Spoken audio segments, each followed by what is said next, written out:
How to get Rev-Points on Revolt app. So hello guys and welcome back to today's video. So there are multiple ways. So the first way is through challenges.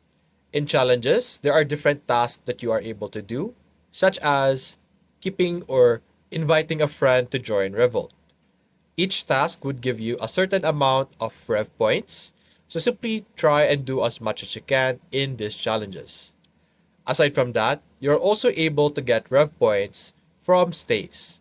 So if you book a different location or if you book locations that are partnered with Revolt, you will be able to earn a certain amount of Rev points. For example, for this option, you have 65 points to be earned if you stayed or booked at this place. Aside from that, last one is a spare change where you will be able to earn 50 or a specific amount of rev points depending on how much you spend. So those are the different ways for you to be able to earn rev points. So if you enjoyed this video, leave a like and subscribe. Thanks for watching.